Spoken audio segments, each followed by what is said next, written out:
pasa, freaks? Hoxe imos a estar con Carlos Ares. Produtor, director e guionista, é unha das figuras máis salientables da ficción televisiva do noso país. Concibiu series como Terra de Miranda ou O Nordés. Ademais, presidiu a Academia Galega de Audiovisual e a Asociación Galega de Guionistas. É posible que entre tanto traballo ben feito, o corpo lle pida a Carlos destrucción para se evadir, pois vai nos falar de pelis catastrofistas dos anos 70. Con catástrofes de diversa índole, avisados quedades. Así que imos coas 5 de Carlos Ares.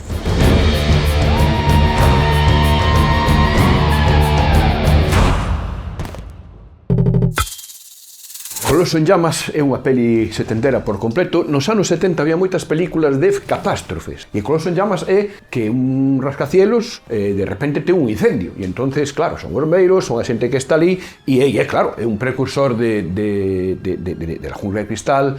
Bruce Willis aí, como din en Friends, el tamén quere ter Nadal, claro, todas esas cosas que lle pasan no Nadal, pero un antecedente a todas esas maravillas de películas son eso, estas pelis de catástrofes e claro, que era un maldito rascacielos que ten un incendio e teñen que rescatalo, hai historias de amor, son pelis moi longas, son historias dos anos 70 e todos con grandísimas estrellas estrellas de Hollywood que xa tiñen a súa idade, pero que salían en esas pelis. Os anos 70 non foron un ano especialmente, ao principio, especialmente afortunado para o cine. Hai grandes películas, pero decantábase os grandes estudios, se decantaron ao principio por estas pelis.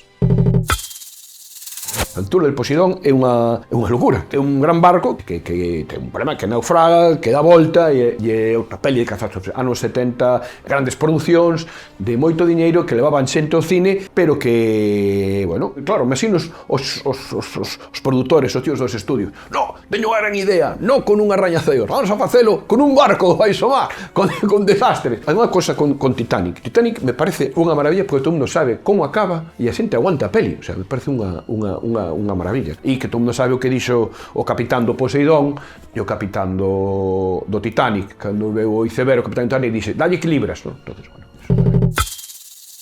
Aeroportos 35 é unha serie de películas con catástrofes sobre aeroportos. Curiosamente, unha tamén das de Bruce Willis, da triloxía, a segunda é ambientada nun aeroporto. E iso é unha catástrofe, é o de sempre. É un avión que teñen sempre problemas de tripulación e alguén que non controla tiña que aterrizarlos, non es quedaba outro remedio.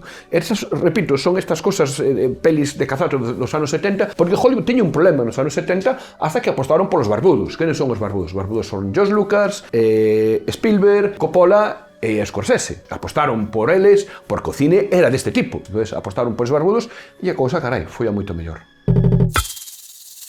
É unha fascinación absoluta. Unha película con música dos Bee Gees, con esa voz aí falsete e ese personaxe tan grande que é Tony Manero. Non unha película de catástrofes, pero unha película, claro, como era o cachondeo nos anos 70. Eu nos anos 70 era moi novo, non iba a discotecas aínda, pero bueno, creo que non era así, espero que non fose así. A sublimación da horterada, si queremos, non? A sublimación deses bailes, ese machirulismo, ese tal, pero non é unha catástrofe, pero bueno, eu non son moi dos Bee Gees, que queredes que vos diga? Non son moi dos Bee Gees, nin música dos Bee Gees e eso, é unha peli que ten moitas cousas boas e outras cousas que non son tan boas. Eso é así.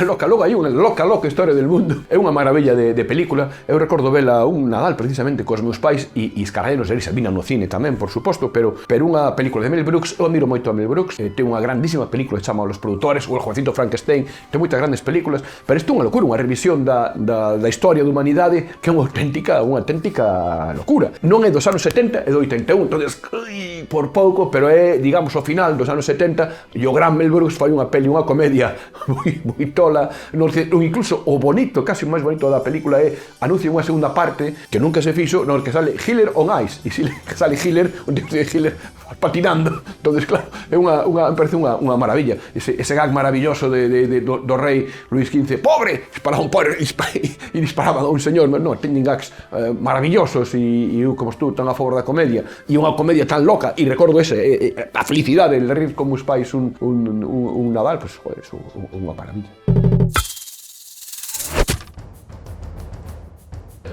The Searchers, Cenzores del Desierto, de John Ford. Eso unha vez ao ano, polo menos. Seina de memoria e espero que ao final sei o que pasa e así me sorprende e me parece unha maravilla. Capitanes Intrépidos. Sempre choro vendo Capitanes Intrépidos. E recordo chorar de pequeno e choro ahora cada vez que a vexo. No. Pero son moi de chorar nas pelis. Choro moito no cine. Moitísimo. Inda me río agora, cada vez que a vexo, tamén procuro velo unha vez ao ano, polo menos To Be or Not To Be. Unha maravilla. Creo que os guionistas somos boas personas, pero hai un guionista que era mala persona. O guionista foi Francisco Franco, entonces nunca recomendaría a Raza, parte unha mala película, pero que un guionista que é unha mala persona, pues non paga a pena. Non tanto vilipendiada, pero la loca historia del mundo, ou la loca historia del mundo, hai xente que non lle gusta ese tipo. A mí me parece unha película que reivindico, unha película moi graciosa e aparte é dun gran director, porque Mel Brooks ten grandísimas películas, como cito Frankenstein, como Os Produtores, un grande internacional.